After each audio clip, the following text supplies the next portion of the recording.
I was asked from one of the earlier videos, why don't I give a demo of a motor with this device, my tri-state H-bridge motor control circuit, instead of just LEDs or whatever. 12-volt battery, my completed control board with 5-volt interface, CMOS controls, power transistor modules optically isolated from the microcontroller circuits, 2 IGBTs. Let's power it up. Let's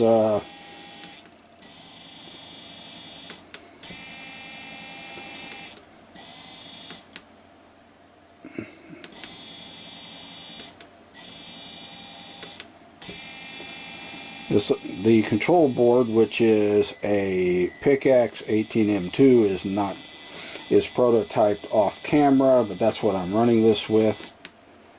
I can cut the pulse width modulation on and off with one switch, and then stop and reverse the motor with other switches.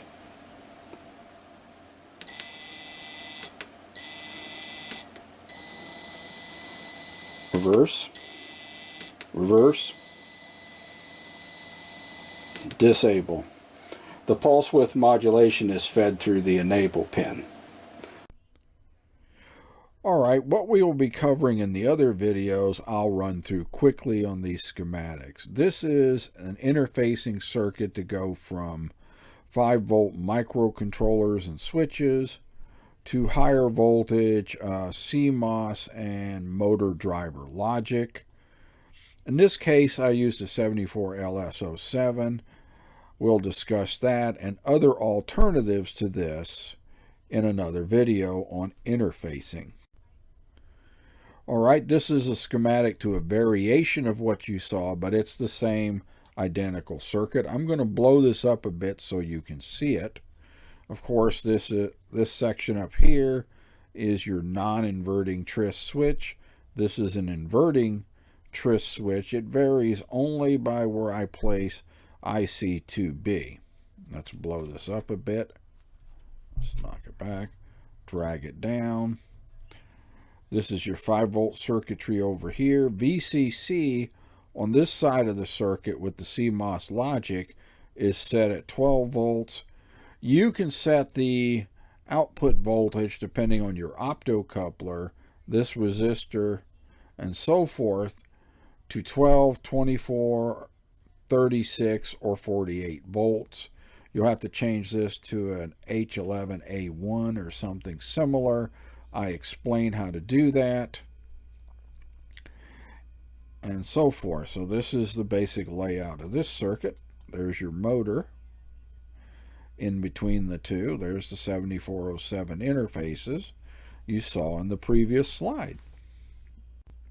In the previous slide, you saw where I used a TIP120. That's not what I used actually in the video. This is what I used, the MJE10005. It's a 400 volt, 20 amp Darlington transistor. I'll discuss this in more detail under Darlington transistors. But to drive that, I had to use a different optocoupler, a little higher for a higher voltage. I think this is rated at 70 volts, but it can only carry 50 milliamps if I remember correctly. So I had to boost the current by using a TIP41 transistor to drive this really high power Darlington transistor. And you can see the characteristics down here, 400 volts, and this thing will carry a continuous collector current of 20 amps. Finally, here's the IGBT. I use just one of them. I use a Darlington transistor in the high side where the plus VCC is, and in the video in the low side I use an IGBT in place of a N-channel MOSFET. You can go ahead and substitute an N-channel MOSFET if you want to. The advantages are an IGBT does a better job of switching on and saturating than does a MOSFET.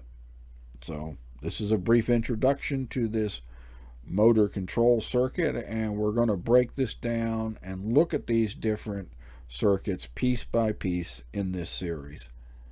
Thank you for listening. If you would, please click the like button, subscribe to my YouTube channel, and visit my website at www.bristolwatch.com. I will stick these schematics up there. Thank you.